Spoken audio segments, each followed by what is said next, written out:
Welcome to the second installment of Warehouse 421 Conversations. I'm Sara bin Safwan, founder of Banat Collective and curator at Guggenheim Abu Dhabi. Joining me by phone as we shelter from the spreading pandemic are Hashel Al Lamki and Munira Al Sayegh, artist and curator of the show The Cup and the Saucer. The show opened at Warehouse 421 a little before cultural institutions closed their doors to COVID-19, but will remain on display until the community is able to experience it in full. The Cup and the Saucer is an exhibition that explores the breadth of the notions of unity, separation, and individualism.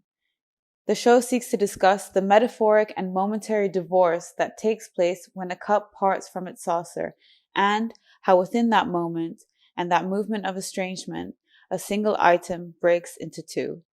A once whole object becomes two separate individuals. In preparation for this exhibition, Munira and Hashel met every Monday for 2 years, discussing art, life, and theory, and slowly building what became their largest show to date.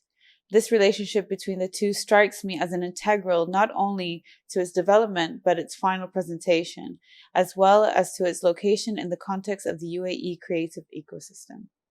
Thank you for being with me today, Munira and Hashel. Thank you, Sara. Thank you, Sara. So I'd like to begin first by going into both of your relationships, of how you met and how did the process of beginning this journey towards Hashel's solo exhibition begin? Hashel and I met, or formally met during a talk that took place, a roundtable discussion that took place with the C fellows in Hashel's cohort, which is so interesting to think that we were on a panel discussion together, because that happened and then it sort of slipped my mind completely. But I saw Hashel's work in that cohort and in the exhibition that was up at Warehouse 421, and I just kept going and coming back to the work and thinking, like, who is this guy? Like who is this person that's thinking in this way? And just, his work is super playful but has so much depth. There's a criticality to it, but it's presented in a way that's very extremely approachable. And it's very detail oriented. So I was very intrigued. And then I guess time passed, and we follow each other on Instagram. And he mentioned that he was gonna drop by. He wanted to talk to me, so I said okay. And I was still programming at Warehouse 421, so he shows up, and then he's like, he just casually goes, he's like, I'm looking for a curator to work with, because I want to work towards a solo exhibition. Do you know anybody? And then I was just like, yes, I do. He was like, I'd like to work with you. And I was like, okay, great. That sounds amazing. And I still wasn't sure about my plans for the future after my time with Warehouse 421. And quickly he was like, what days work for you? And I said Mondays. And he's like, okay, let's meet next Monday.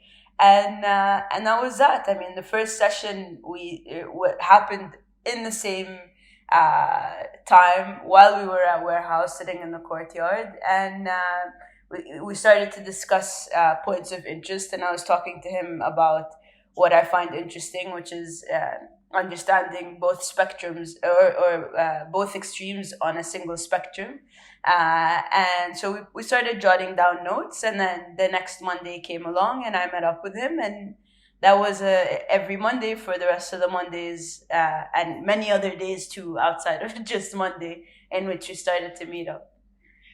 I find it so interesting that the friendship blossomed, as well as kind of going into this journey of creating work together. And I'm wondering how, in terms of both of your disciplines, Munira, you're a writer, and Hashel, you are a visual artist, and how did you find those two disciplines converge with one another?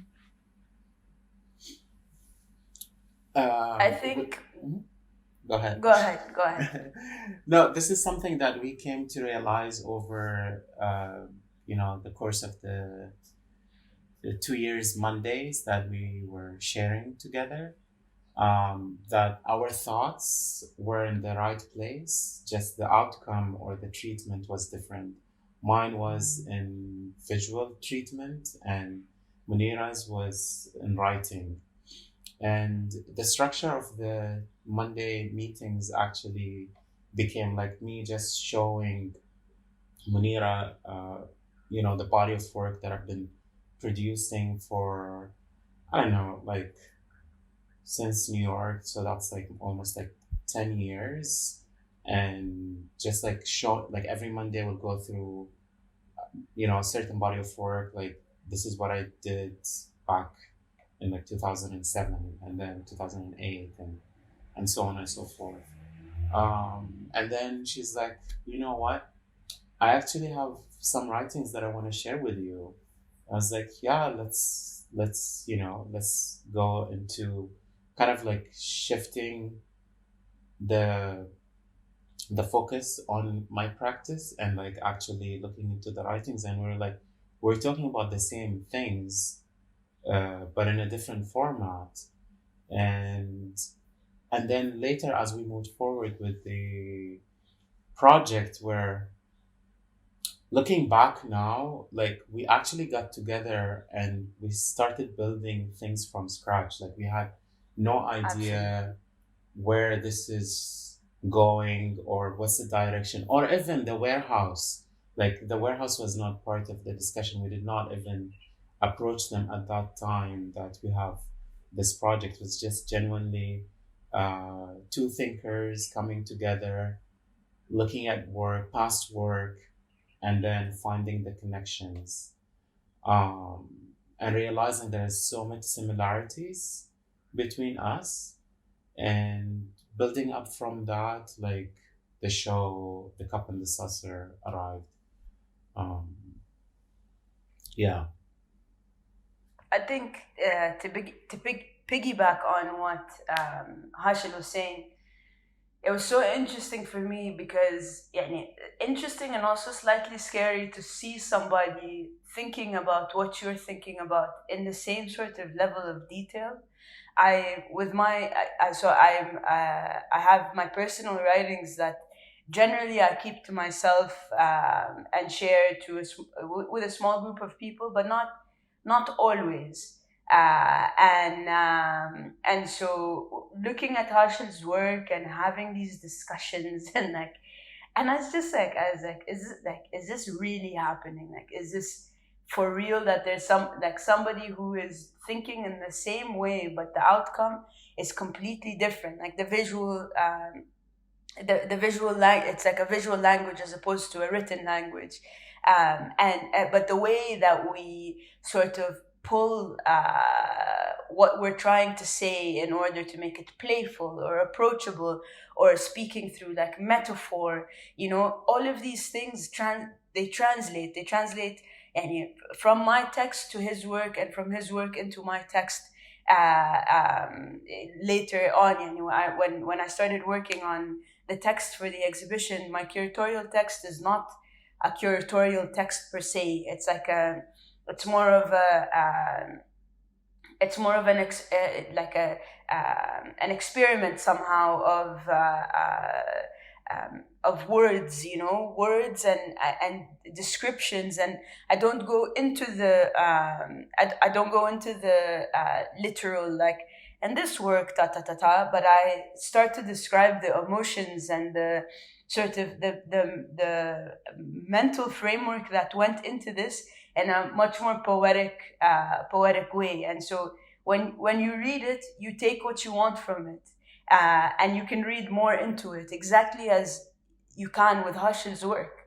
So for me, it's very exciting to see the exhibition come to life, and with time, inshallah, the catalog come to life, and how they speak to one another, because they are very much two of the same, as Hashel was saying, but produced in different mediums. Yeah, and And to just to add one more point, at some point, like we started, yes, as Munira mentioned, like formally like a curator and an artist, and everyone had their own hat. But then as we progressed throughout, our travels, and like we got to know each other on a personal level, I think slowly we kind of forgot like subconsciously about the titles. Like, you are a curator, I'm an artist, these are the expectations. We're more of like collaborators, and I think that's something that really enriched the show in a way that we're moving, like we're pedaling together at the same rate with the same ideas, like towards the same light. Like both our brains like came together and kind of produced the work, whether it is the writing, whether it is the visual language, it is done by both of us. Yeah. And Hashel's work, like everything, the visual production that we see in the exhibition was produced for the show. So at a certain point, we were looking back and we were thinking of putting together an exhibition with already created works. And Faisal came back to us and he was like, guys, like, this isn't a retrospective, this is a solo. And it hit us both quite intensely. And we went back and I was telling him, I was like, you know what? Like, what we're discussing is so contemporary and it's so much what we're experiencing in the now. Why not have a visual response to these discussions? So it really feels like this like brainchild that we've had, together, and to continue on with sort of this role between curator and artist. I think it became a partnership. It became a collaboration. It quickly became like a togetherness that is more about the basis of it is more about friendship. I mean, until today, like we speak about very similar things and we share our ideas, and I feel like the Monday meetings have become a part, like a ritualistic part of my life that I can't see my life without, And so although we're not working towards anything at this point, we're still, helping one another get to where we need to go on a personal level through our professions and so on. So, and I really have a problem with the way the notion of a curator is constructed, from past experiences where the curator tells the artist what to do, and the artist responds and does what the curator asks, as opposed to this sort of equalization between the two labels of artist and curator, and build up that happens, happens naturally and organically. Mm-hmm. And I definitely think that bond that you both have created with each other definitely makes the exhibition a very strong exhibition, where it definitely does move away from this very corporate sense of what an exhibition is and what we usually are accustomed to as well. And I think there's also a level of trust that goes into this relationship as well. I mean, meeting on a weekly basis, and I assume also you were meeting at Bait 15. Were these meetings, these ritual meetings, sort of a safe space for you both to discuss? Absolutely, 100%. I think we met between Bait 15 and Hashel's place, and the spaces were very influential on the conversations. Our conversations changed somehow in accordance to where we were, between which place we were in, and I think to have a safe space, to have a place that extends itself with its creativity and that energy, you are able to commit your time without even feeling like you're spending so much time in that place. And what was interesting is a lot of our thinking happened in Hashel's place, and a lot of our getting things done happened at Beit 15. And so we sort of, without realizing, like, I'd be like, Hashel, hey, let's meet at Beit 15 today. And he'd be like, okay. And we would end up, like, now that I look back, we would end up realizing that this sort of balance between the two, they both gave us a different type of energy, the two spaces, but they were both very much needed. And I'm a firm believer that space and place and your environment really influences your being and your existence. And I'm extremely grateful to have a space like Beit 15 in Abu Dhabi, because it really allowed Hashel and I to believe that things can exist outside of the paradigms of institutional framework. You know what I mean? So when we were there, we were still discussing, as Hashel said, we didn't even know where House was gonna take the project on, but we believed that regardless, there was going to be a way that this was going to work. And in terms of in terms of your research for this exhibition, what were the books or artists or theories that were influential, and is there anyone that was there anyone in particular that informed the exhibition? Before I answer this question, I was just gonna add like one more point about the meeting points. We also, towards the end, we added Munira's place, and that kind of informed the curated room mainly, where we were discussing how the curated room would operate within like the other 8 sub-themes. So that's also an important place for me, where I got access to get most of the work that it's in the curated room, and kind of like develop discussions around that idea of almost some. And I know we'll go through the sub-themes at some point throughout the discussion, but I just wanted to highlight that Munira's place also was part of the meeting points. And so going back to the question that you just asked about, the research was already kind of in my head, like I'm searching towards something that I couldn't really define, and we've had like several trips that kind of informed a lot throughout the past 2 years, when we were working. We went to Kochi Biennale, and then we went to Spain, and we traveled in between. And those 2 trips, kind of like every trip is a milestone in a way. Like we sit and discuss, and we kind of like formalize these sweet ideas that we're having in our heads. And the formal research to me happened.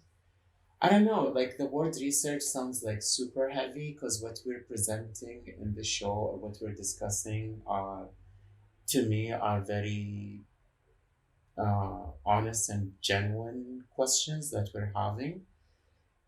So we came up with the term like facts sheets. And at some point in the process, we invited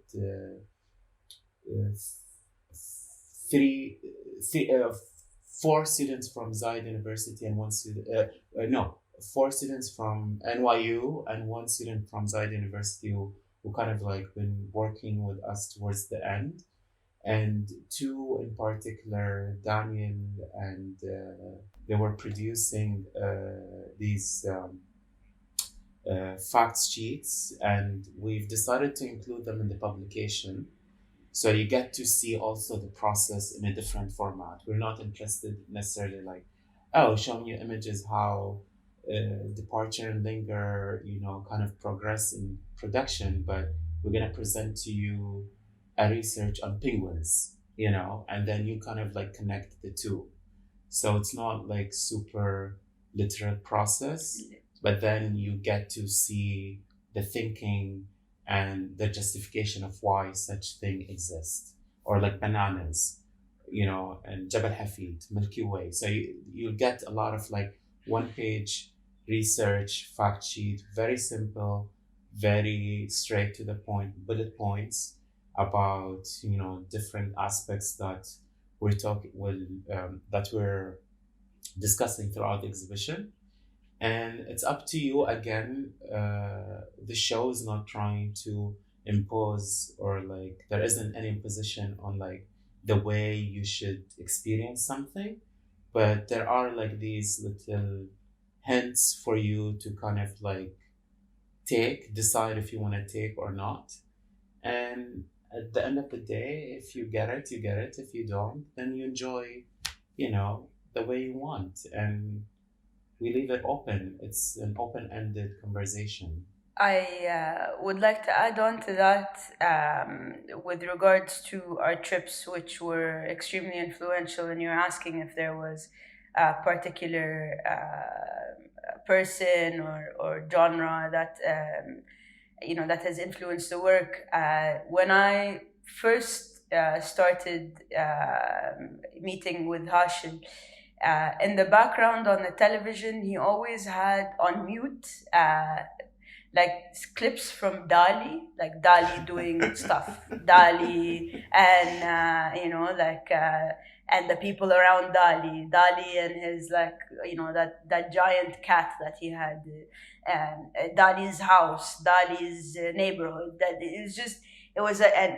it's already I think surrealism is something that is important to both of us, and I would like to bring that up as a point of like theory or artistic framework. And at a certain point, we started reading like the text, and it was only silent. And we would read the text, and we'd be like, "Oh my goodness! Oh my God! Wait, hold on!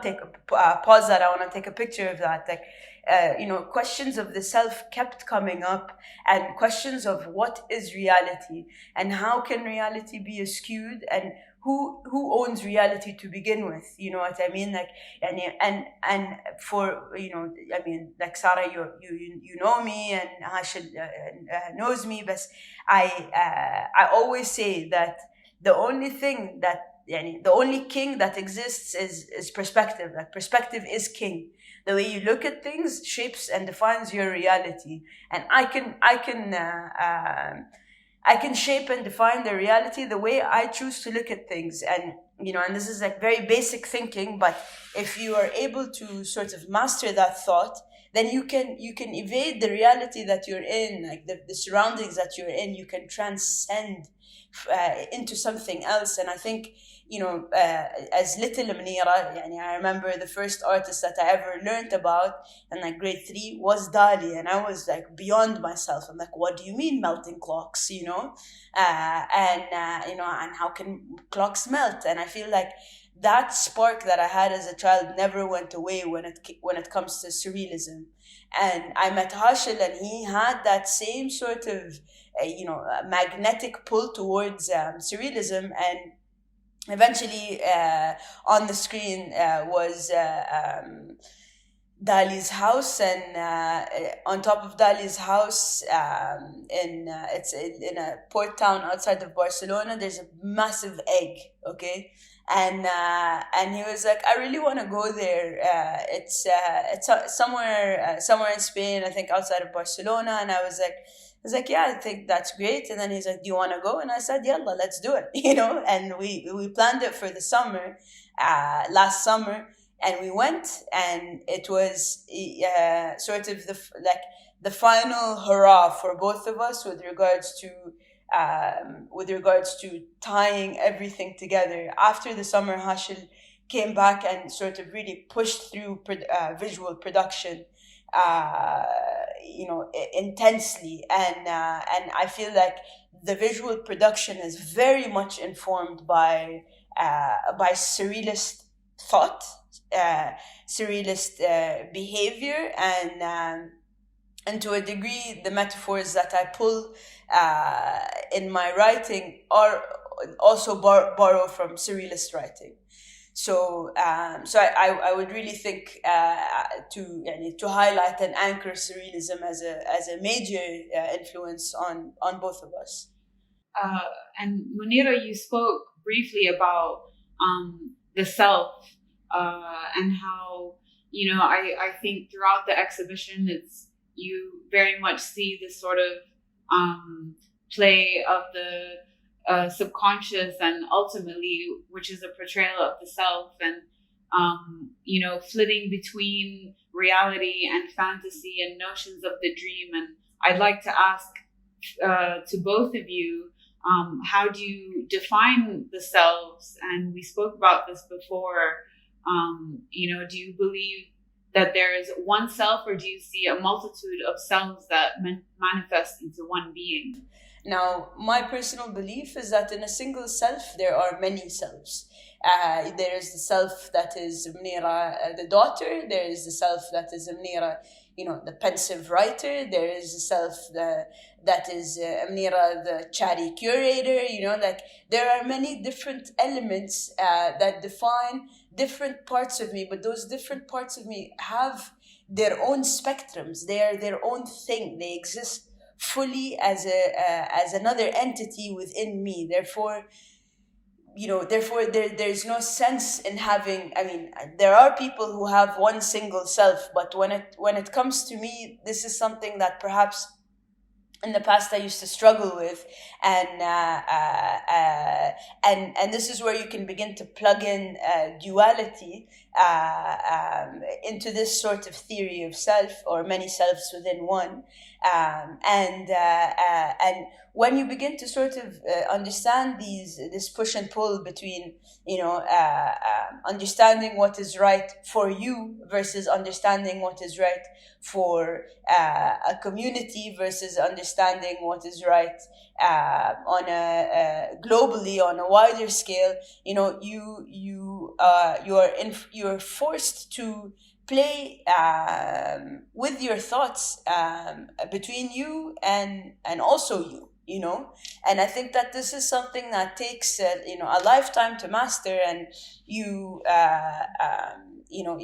during this time that we are in right now, where you have a lot of time to spend with the self, you really begin to get to know those corners that you might not have gotten to before, that are really dusty and need a little bit of attention.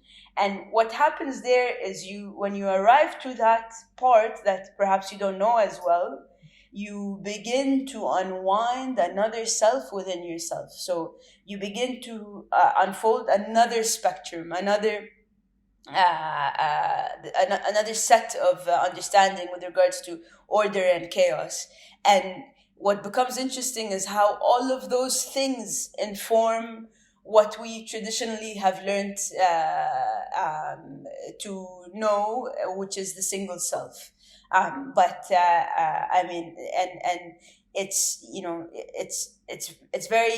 very hard to think, for me to think, that there is only within a single being, even outside of myself,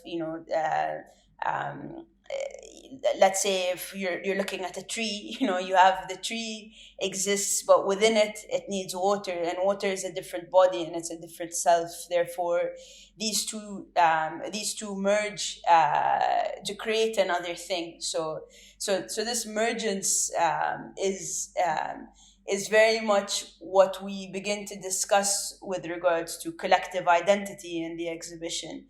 But we both believe that collective identity is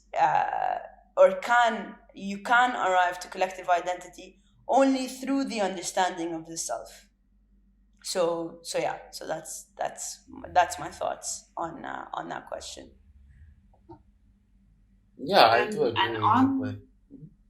No, I was just gonna add, adaptability also to the environment Absolutely. that you're in is very important for the self to arrive, you know, within the multiple selves that we hold within. Like, you need to know when to show that self versus the others. And that's, you know, as what Munira was mentioning, like, you need to become a master to be able to exist and contribute and have a voice. Otherwise, it becomes noise. And on that note, what are your thoughts on the influence of individualism? And just for the sake of relevancy, how do you think this has been affected by the current global pandemic?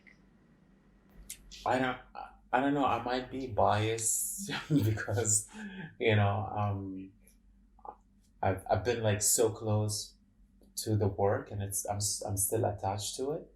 But I think like it's what we're discussing in this show is so relevant right now. The sub themes, like whenever I think about this show, I'm like, oh my God, like look at Versailles, like all of the paintings are abandoned spaces, like kind of romanticizing about this idea of like, you know, whether you're this or that, you still have to stay home and like look at things from far away. We're all going through that right now. And then thinking like about the next sub theme, screensaver, like looking at what we're going through, it's like it's so surreal to me that it feels like it's almost like a screensaver, that we're all going through it and having to like stop everything and kind of like, but you know, the screensaver in the background, like the engines are still working, like the computer is still working and doing things. It's just like there is this kind of a visual break from everything where you have to step back and kind of like take a break to process. Funny enough, like I was just watching a video today. There was a zebra in Jumeirah streets. I'm like, what's happening in the world? Like animals are taking over. And then I think about the partial nigger painting. There's animals in the golf course field, and like, I don't know, like it feels so surreal for us. It's almost like we're kind of like anticipated what's gonna happen, whether consciously, subconsciously, I don't know. But since we talk about energy a lot and like how much this project have informed us and the people around us, and I think now it's kind of like reaching out to even bigger audience, and like everything that we're discussing somehow, you know, it is so relevant. I don't know, it sounds a little bit crazy. I might be biased, I might be crazy, but it's real. I'm going to join Hashel's crazy and realness, and as always, right by your side, Hash. I find it very surreal, especially now that the show is up online, and I like kind of looked at it through my phone, and I thought, this is exactly what we are discussing with regards to screensavers, like arriving to a reality that is hypothesized and like is groomed. It's a groomed reality. Like it's a Munira at 8:30 a.m. like struggling to get to work when I did have a 9 to 5, and and looking at my screensaver and just being like, where is that? Where am I? Like there's this disconnect between your physical reality and the reality that that is being imposed onto you through a screen. And screen my phone just reminded me or shared with me last week that like my screen time went up like 10%, and I'm not a telephone person, and I found that very strange. I was just like, why is that?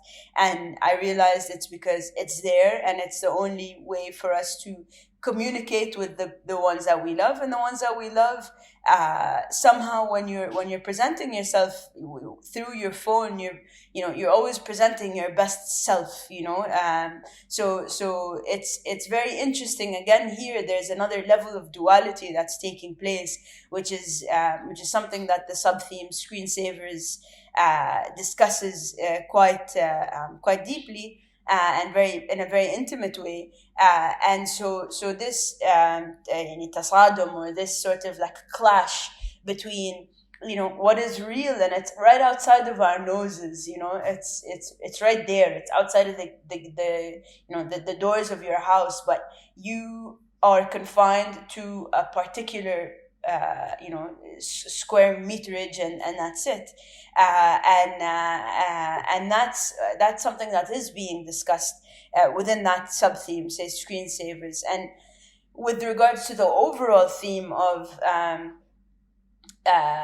the individuality and collective identity, and the separation that has to take place from the individual, from the collective identity, in order to come back to his or her place within the collective identity, is something that we're all going through right now. I mean, COVID-19 is like, it's a thing, like everybody is, that it's the dinner table discussion topic, like favorite topic on. بالضبط, exactly. It is a hashtag.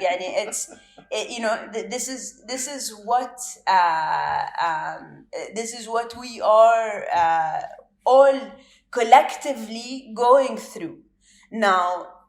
That is a collective identity, COVID, let's all freak out and let's get tests, and that's, and that's great, but that's collective identity in the sense where fear takes over and it becomes the one thing that consumes everyone.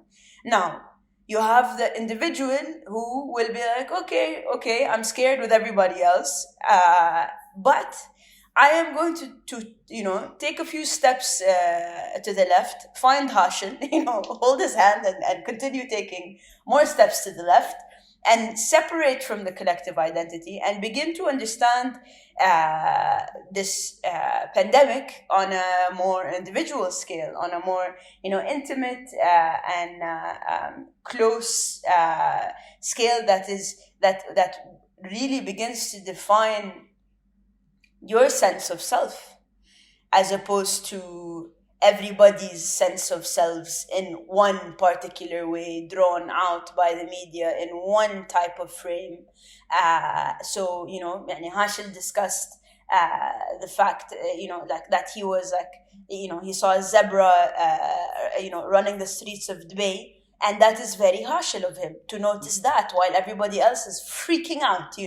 Hashel is like, these animals are they're coming, and then on my side, my only wish after the exhibition opened was to be by nature and with nature, in order to sort of reset, to begin to have these discussions with myself. And I haven't been able to write since the exhibition.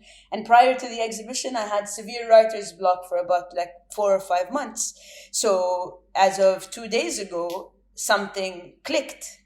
And the thing that clicked was my individuality and individual voice rising again, because I chose not to engage in conversations that I found to be stimulating the power of collective identity, and chose to, engage with it in a detached manner, and then further to engage with my thoughts, just think about, how very, very simple things like,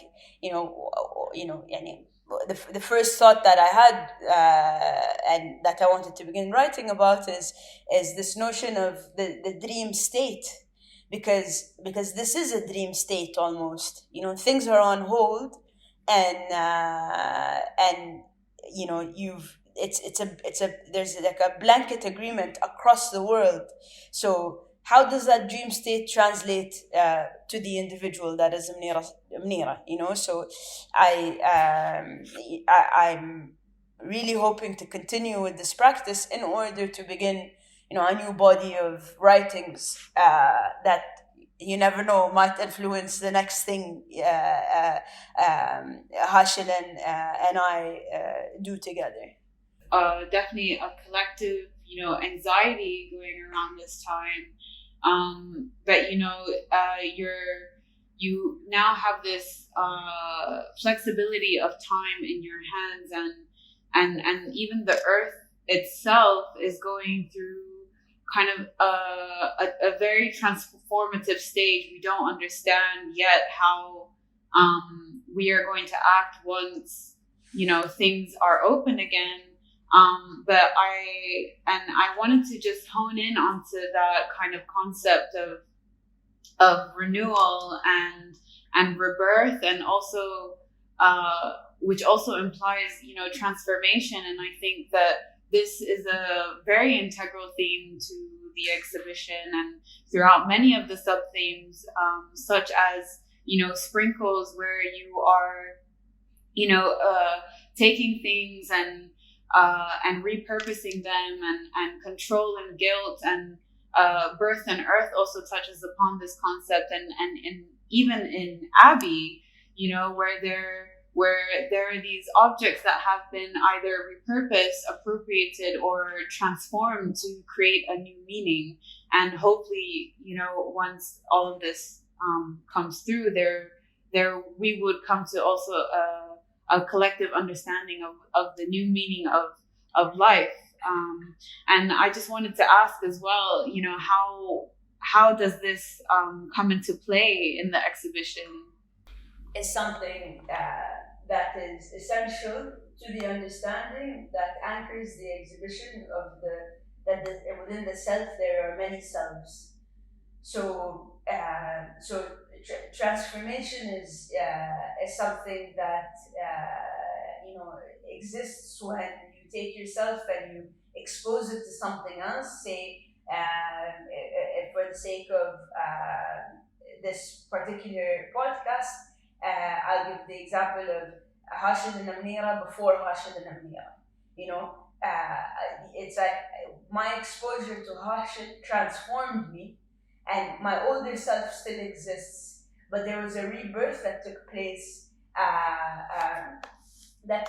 And it took place because I was given respect, I was given trust, I was given a safety, the safe space to just really be very open, and that is a very rejuvenating process. I mean, you discussed the earth and the situation that we're in now, and this cycle that's happening. It's like an end of a cycle, and the end of the cycle, usually at the very end, you're just kind of cleansing, and this cleanse is necessary to arrive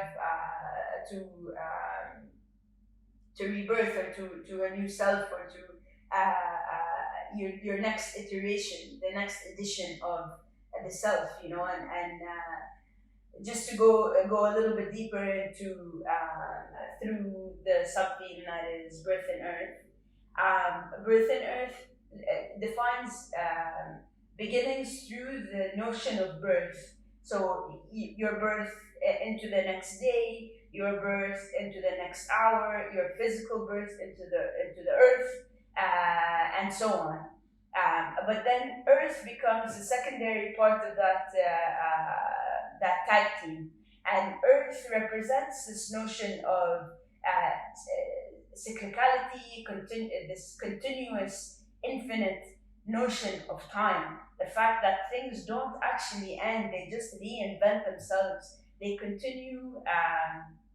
They continue through an artwork that has a banana that's been dried up, hanging in chains with these frames, half frames that extend all the way to the left-hand side of the work, and then at the bottom there are nail clippers that extend down. So there's this expansion that's taking place, and the banana is a reused banana from Abu Dhabi art when there was the banana installation. So that banana has another life, outside of banana bread that some people had done with the bananas that they picked up, and outside of the installation that actually took place. So that's one of the examples, and I think another sub-theme that I would really like to hone in on is the next sub-theme within the exhibition, which is Versailles. And Versailles is this sort of like the ultimate arrival of the self, like this high peak of existence, like this notion of arrival. To arrive at an end point, you have to understand birth and earth. You have to understand this sort of cyclical, continuous notion of triggers that influence how you respond or what you do within the exhibition. Really begins to set the scene for the rest of the exhibition, and set the scene with regards to what we believe this rejuvenative cycle of the self looks like, what the points are, what beginnings look like, and what endings look like. And then so you're introduced to that in the very beginning of the exhibition, and then the rest of the exhibition shows you that the in-between state of rejection and reflection, of screensavers, of guilt, control and guilt, of lingering departure, and first glance. So it's all of the halat, or all of the emotional spaces that you experience when you're trying to get from a beginning point to an end point. So the beginning and the end are discussed in the very beginning of the exhibition, and the rest of the exhibition shows you that sort of that journey, the journey of the self. This body of work kind of like talks about the idea of returning objects from previous experiences, and kind of how do you readdress them. There isn't like hypothetically speaking a garbage chute, where you just throw something and it's gone.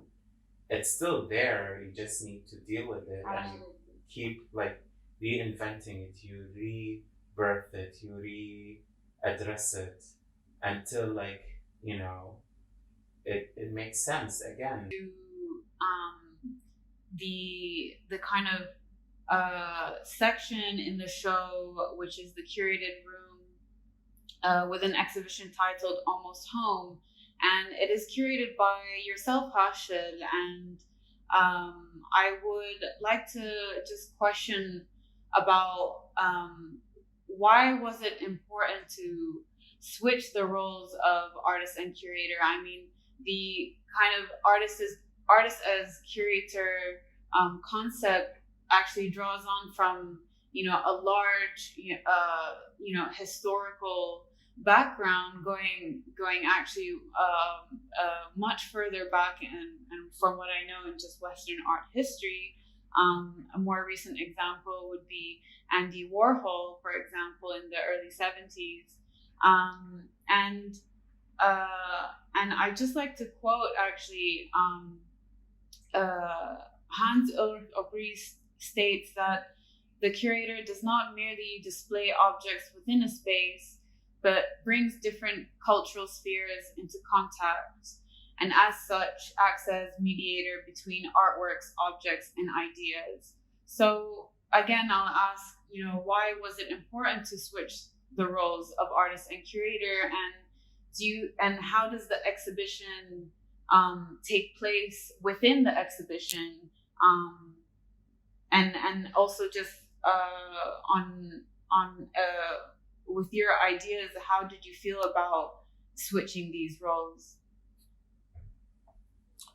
I don't know at what point throughout the Monday meetings that we were having that we came up with this idea, and I don't know how it came across, but I think like my role in Beit 15 as a member and a co-founder, and the things that I've been interested in on a personal level, sort of like were like would operate around the idea of being a curator, but it was not formally to me understood.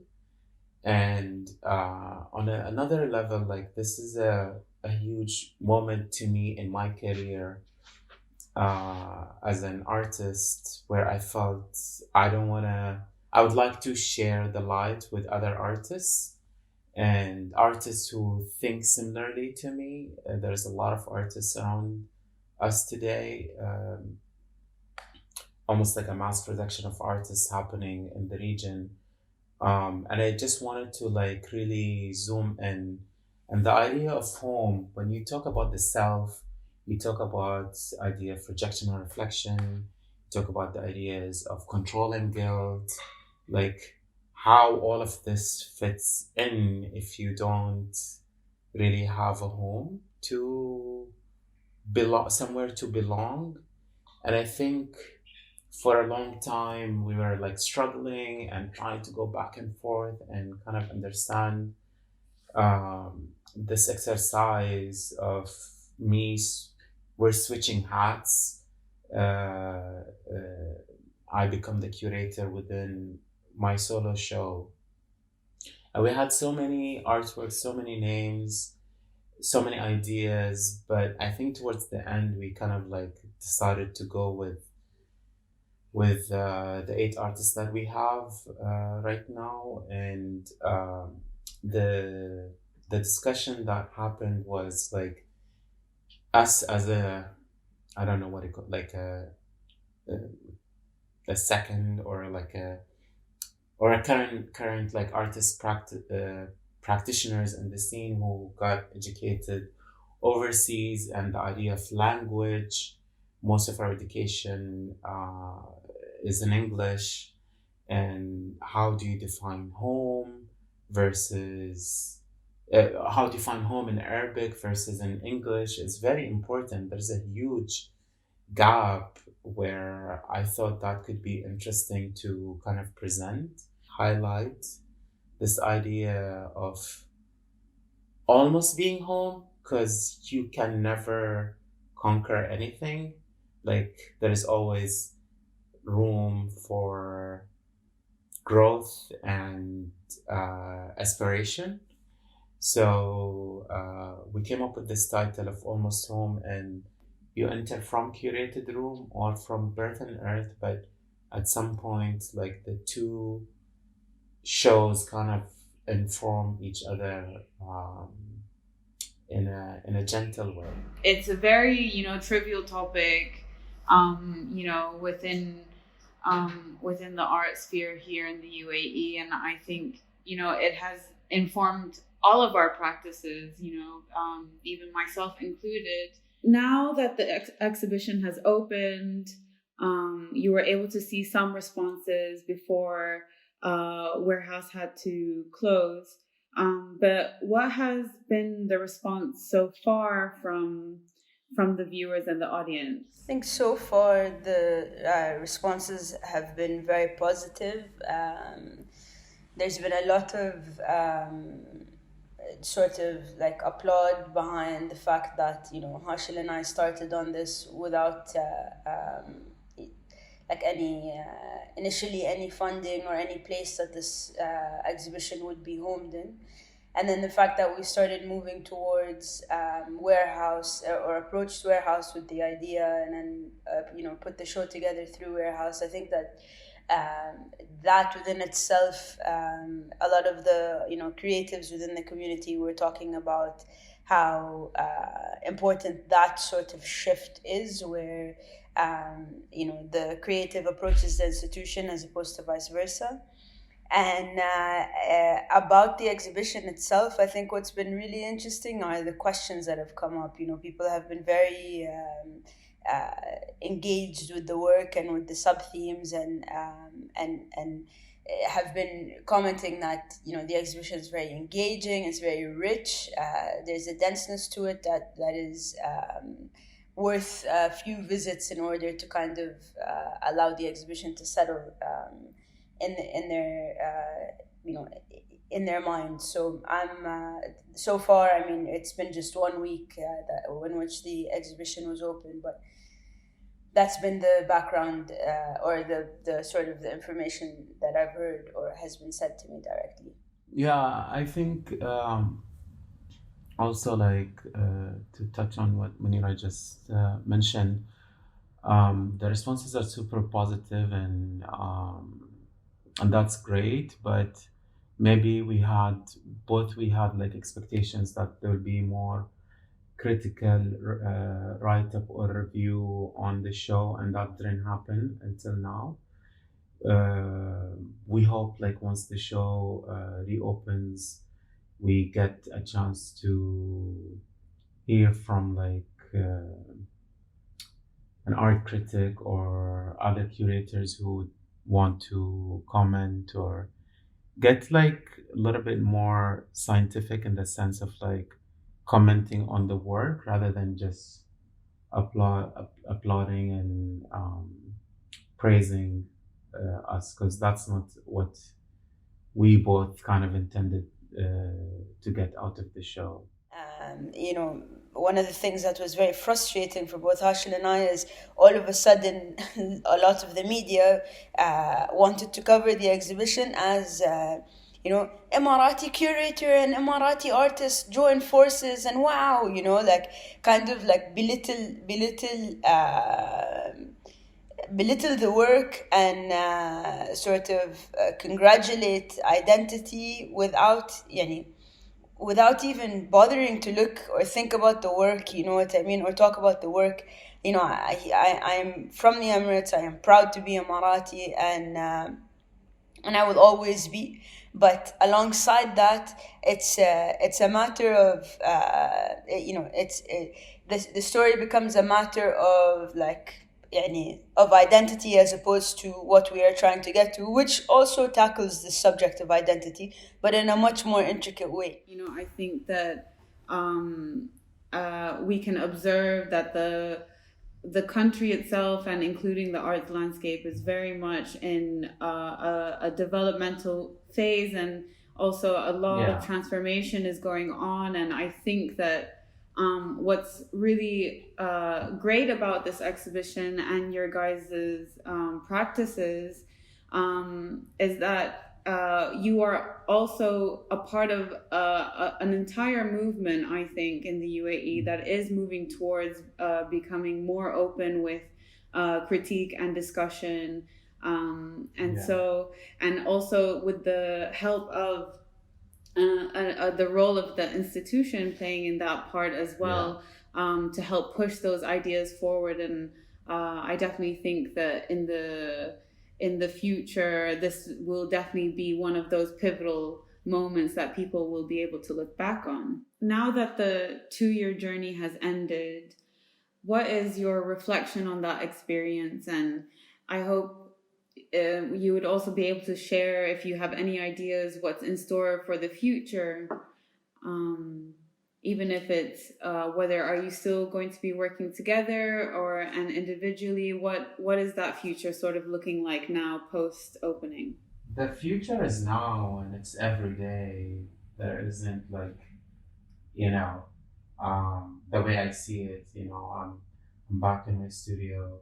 Yes, I want to say yes, yeah, that we're gonna collaborate in the future. And like we also aspire this show gets to travel and gets to touch more people, and whether it's within the UAE, whether within the region, outside, you know, any opportunity. And the whole format, I think,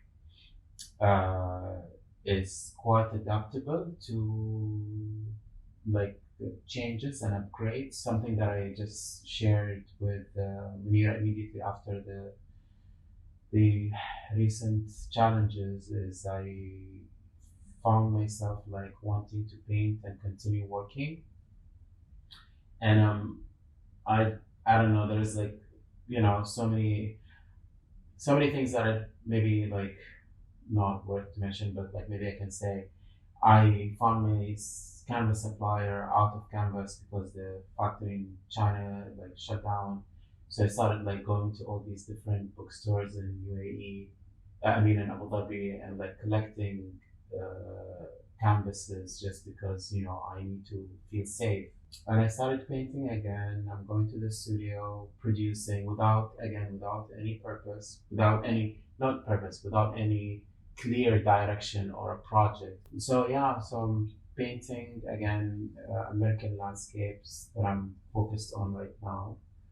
And that would be like the next iteration of Versailles if that gets to continue traveling. We're also very much hoping to get this show to travel. And I think that's probably our next sort of like professional goal together. Outside of that, I think on a more personal note for me, I feel like I'm at a point where I promised myself after the exhibition that all I will do is refuel and sort of take the time to read and write and, you know, arrive to new ideas and sort of like reset my mind and, you know, have like a rebirth of sorts where as opposed to so that's I think that's where I'm at for the future. Yeah, the future is amazing and possibilities are endless, and we're so lucky, and so I'm so honored to be a citizen of the UAE where like economically our possibilities are so fluid. It's just a matter of knowing exactly what you need and moving forward with that. Like, you need to have clarity, and I think this is something that we're starting to learn slowly, that there are resources and everyone is so generous, everyone wants to support everyone, but you can't expect support without direction, you know. And this is very important to all of my fellow artists who want to do things, like just put it down on a paper, have a clear idea, and then move forward with it. You'll get supported. Just to close off, I think for me this overall was a huge learning curve, as all of the exhibitions that I've participated in are. But this one, you're learning, and you're kind of learning how to do things as you go along on your own, as opposed to having, working with other curators. I think this is the first time where I was able to sort of shape my curatorial practice through my own personal practices and my own sort of rhythm and everything that comes along with that. And we learned a lot on a professional note with regards to what an institution may need for an exhibition at the scale of the exhibition that we did. And so it was great. We also managed the interns, who were fantastic, and I really don't think this exhibition would have happened without them. You had Noor, Hassa, Jacob, and Danny, and I feel like we all became such a tightly knit family, and the way that we worked with one another was super essential, and a big part of this exhibition is them, and a big part of our learning curve is us working alongside them. I'm very grateful for this experience, and I came out of on the other end of this exhibition as somebody with more tools for my practice. Thank you so much, Munira and Hashel, for allowing us to see into your process and your experience and your journey into the first solo exhibition for Hashel. And thank you so much. And Munira.